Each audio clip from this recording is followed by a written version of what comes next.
Hello student, मैं आज बताने जा रहा हूँ पदार्थ की गैसीय अवस्था, जो कि सभी परीक्षाओं में लगभग जो कि ऑब्जेक्टिव एग्जाम, जो भी ऑब्जेक्टिव लेवल का एग्जाम होते हैं ना, उसमें बार बार इससे प्रश्न एक आध बन ही जाते हैं। तो इसलिए इसको ध्यानपूर्वक देखिए और मेरे चैनल को सब्सक्राइब कर दीजिए और बेल आइकन दबा दीजिए तथा शेयर कीजिएगा और लाइक भी कर दीजिएगा। ठीक है, वीडियो पढ़ना है क्या?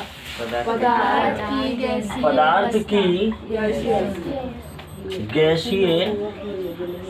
गैसीय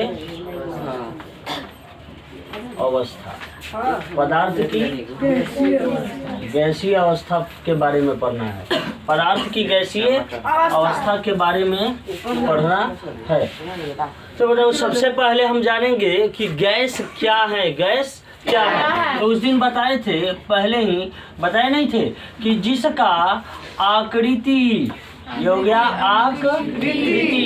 आकृति क्या हो? अनिश्चित और निश्चित।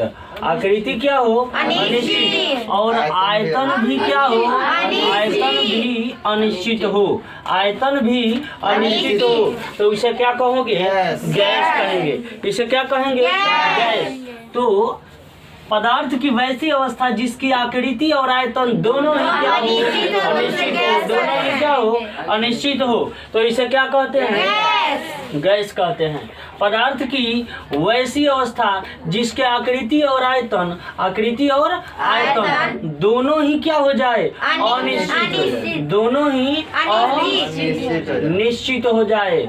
पदार्थ की वैसी अवस्था जिसके आकृति और आयतन दोनों ही क्या हो? अनिश्चित हो जाए। क्या कहलाती है? गैस कहलाती है। कौन सी अवस्था है भाई? गैसीय अवस्था। कौन सी अवस्था है? गैसीय अवस्था। पदार्थ की वैसी अवस्था जिसमें आकृति और आयतन दोनों ही क्या हो? अनिश्चित हो। क्या कहलाती है?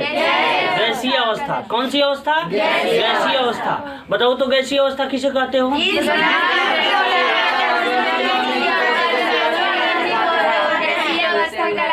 गैसीय अवस्था। ठीक है, बात समझ लिया। अब थोड़ा सा जानेंगे कि पदार्थ के ये गैसीय अवस्था तो है, लेकिन अब बताओ अंतराणुक स्थान इसमें क्या होता है?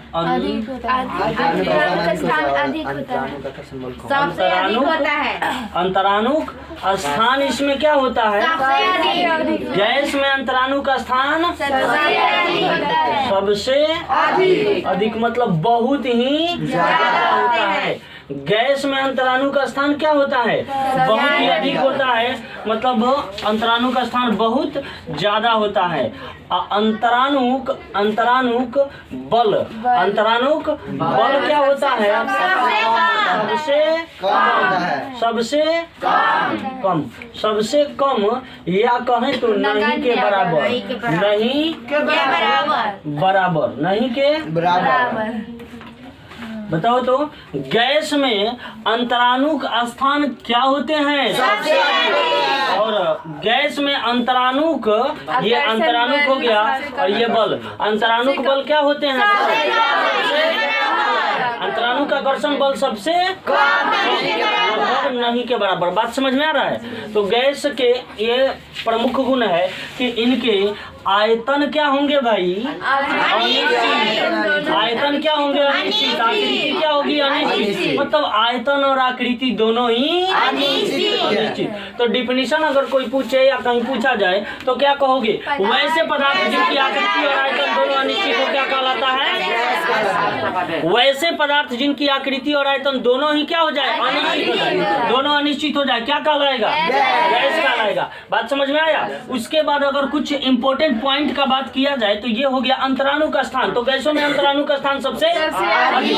गैसों में अंतराणु का स्थान सबसे अधिक होता है। और अंतराणु का आकर्षण बल, गैसों में नहीं के बराबर, सबसे कम यानी नहीं के बराबर। बात समझ में आया? चलो अब इसके बाद बताएंगे गैसों के सामान्य गुण।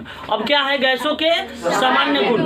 तो गैसों के सामान्य गुण में एक नंबर है आयतन और आकृति, जो कि हमने यहाँ पे बता ही दिया है। गैसों के सामान्य गुण में क्या है? नंबर 1 है आयतन और आकृति, जो कि यहाँ पे बता दिया हमने कि गैसों के आयतन और आकृति दोनों ही क्या होते हैं? अनिश्चित होते हैं।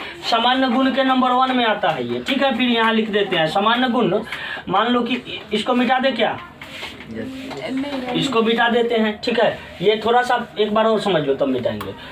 अब बताओ गैसों के आकृति और आयतन दोनों ही क्या होते हैं? गैस में अंतराणु का स्थान क्या होते हैं? अब गैस में अंतराणु का आकर्षण बल क्या होता है? लगभग नहीं के बराबर। अब इसको मिटाते हैं और इसके बाद समान गुण बताते हैं, ठीक है।